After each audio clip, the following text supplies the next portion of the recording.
So if you're learning how to play the guitar and you're very early on in your guitar playing journey, you will know about some of the challenges and the roadblocks that come with that territory.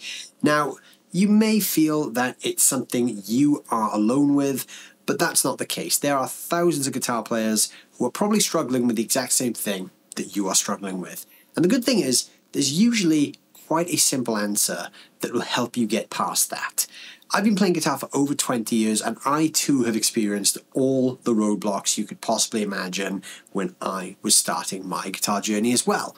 In this video, I'm going to share with you 5 tips that will make guitar playing a lot easier. This video is brought to you in partnership with musicradar.com. If you enjoy this video and you want to read more about everything we talk about in this video, I've written a full-length article which is linked down below in the description. So go and hit that link, it'll take you over to the Music Radar website where you can read that post.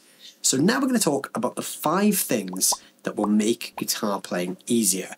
Now, these are all things you can instantly put into your guitar playing schedule and start to see benefit from very, very quickly. So the first thing you can do if you want to make playing guitar much easier for yourself is make your practice sessions easier. Now, when I say make your practice sessions easier, I mean make them logistically easier. So seeing and being able to access your guitar and anything else you need to practice is such an important thing. If you keep your guitar locked away under the bed in a case or in the cupboard, the idea of getting it out and setting it up is going to be a hurdle. Keep your guitar somewhere where you can see and grab it easy. Put it on a stand in your living room or in your bedroom where you can just pick it up and play anytime you want. The location of your practice is also very, very important. You want to try and practice somewhere that's comfortable for you. So somewhere where you can sit comfortably, not in any kind of strain. You don't want to find yourself perched on the edge of a bed or on the floor in the corner of the room. You want to try and practice on a good chair where you can actually maintain good posture as you practice. And the room that you practice in is very, very important. It should be a room that's well lit and a good temperature. You don't want to be too hot or too cold when you practice. And also try and keep that room free from distraction if possible. If you have a space in your home where you can dedicate to being a practice room, that is ideal. Now, most people don't have that, but if you do, then fantastic. Otherwise, try and find somewhere in your house that's quiet, away from what everyone else is doing, and somewhere where you can just go and shut down for 15, 20 minutes or however long you want to practice, just focus on the task at hand. You may also be very surprised to find out that the time of day you practice can really affect the quality of the practice that you do. If you're a morning person, early in the morning, your brain is going to be more receptive to retaining and learning new things. So if that's the case, try and get your practice done early in the day. If you're not a morning person, but you're more of a night person, do the opposite thing. Don't practice early in the morning, practice later on in the day when your brain is at its most active. Finding that sweet spot in the day is going to make a huge difference because at that point in the day, you are ready to receive new information, to retain that information, and to push yourself forward. Find that sweet spot in your day, and I guarantee that will make a huge difference in how learning the guitar feels. Now that you've got your ideal practice location and you figured out what time of day works best for you, now we can talk about the second thing, which is structuring your practice time. And this is how to use that time effectively and what to do inside of that time. So once you find out what the best time of day to practice is, you're going to be working out roughly how long you can commit each day into actually practicing. Now this is going to vary from person to person depending on your own life circumstances. Everyone's going to be doing different things around work, family, education, and everything else. So let's say you're practicing for 30 minutes a day. It's much more effective if you can commit to that 30 minutes every single day rather than doing different length practice sessions on alternate days of the week. You can play as much as you want, but when you're practicing new things and trying to retain really important information, having a regular slot every day that is 100% committed is very, very important. So inside of that practice time, you should split things up by the order of importance. So let's say you've got 30 minutes and the thing at the moment you're really focusing on is technique practice. Spend the first half of that, so the first 15 minutes, working on the thing that you're really intently focused on growing. Then everything else you can split out through the remainder. You might be looking at new chord shapes, so you could maybe spend 5 minutes doing that. Then you might be learning a new scale shape. There's another 5 minutes. Then maybe there's a theory concept you're running over, use the final 5 minutes for that. Having this structure really helps you get the most out of your practice time, and it prevents you from drifting and playing things that you already know. Because there's a big difference between playing things you can already play and practicing things you don't already know. The practice time is where we actually grow. So once you figure out how much time you've got to practice, start working on what's really important to learn, and then structure your practice times around that. If there's only one thing in particular you really want to push ahead with, you can actually do some shorter practice times that are more focused. And what I often recommend to people is, let's say you're learning a technique or a scale shape that you really want to nail down. Instead of integrating it into a longer session, do multiple shorter sessions on that same thing through the day. So 10 minutes, then a couple of hours break, another 10 minutes, a couple of hours break, and then another 10 minutes. These really short, intense bursts of practice will actually help you retain that information a little bit quicker as well. The third thing is start learning things that you enjoy. The guitar world and the music world is so vast, and you really don't need to know all of it.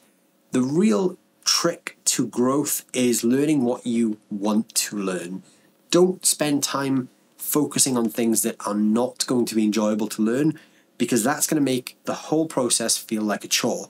Now, this could be songs or riffs that you like, or it could be things like theory. Some people really love music theory, some people really love scales. If those are things that you really love and you really enjoy them, make those the focus of any time you spend learning the guitar.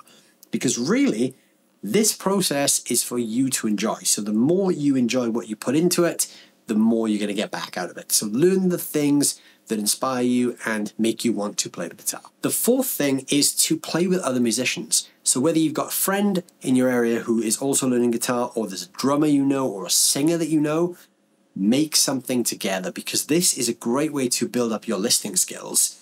If you start playing with other musicians, not only does it make you very aware of what you're playing, but it makes you very aware of what they're playing.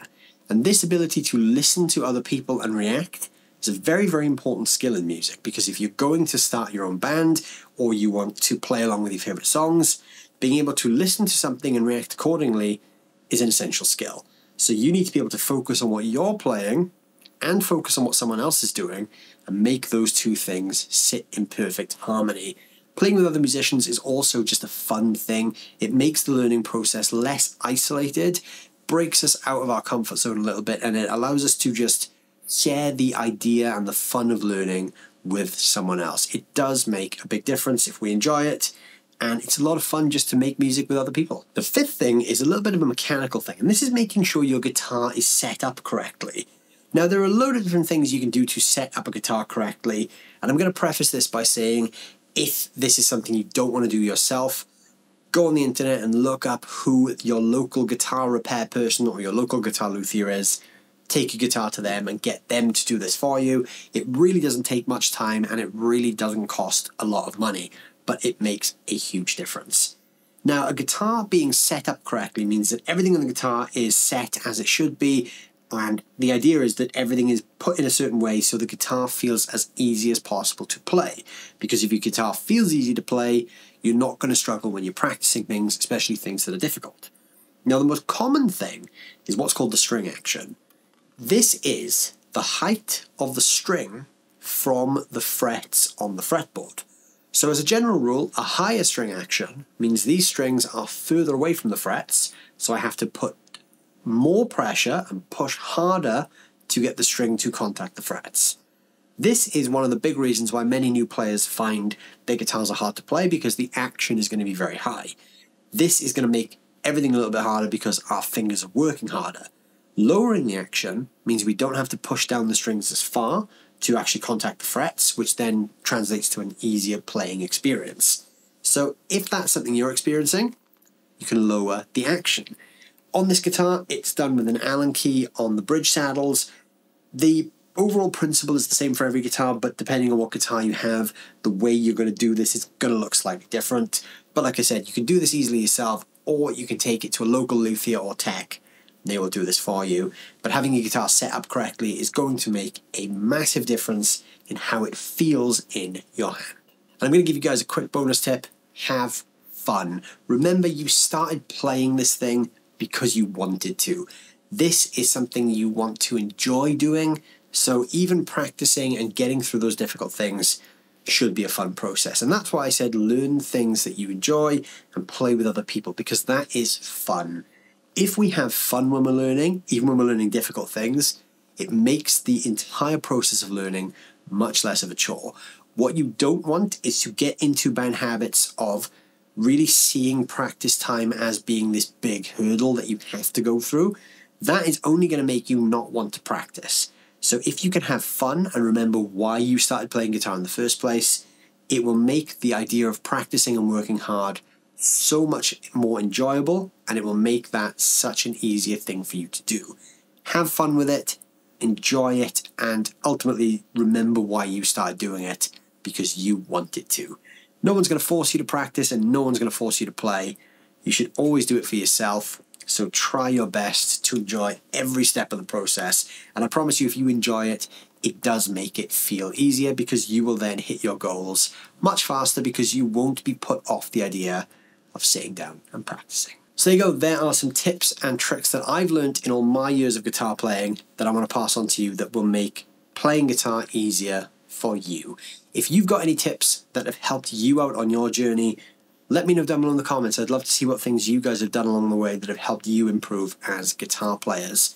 Now, I mentioned at the start of the video there's an article to go with this as well. So if you scroll down, there's a link over to the Music Radar website. You can hit that link, and there's a full article over there where I've just gone into all of this stuff in a little bit more detail as well. So please go and check that out as well. While you're down there doing that, don't forget to hit the like button. And if you're new to the channel, please consider subscribing as well. I'm looking forward to seeing what tips and tricks you guys have got for making your guitar playing easier down below in the comments. Thank you so much for watching as always, and I'll see you very soon.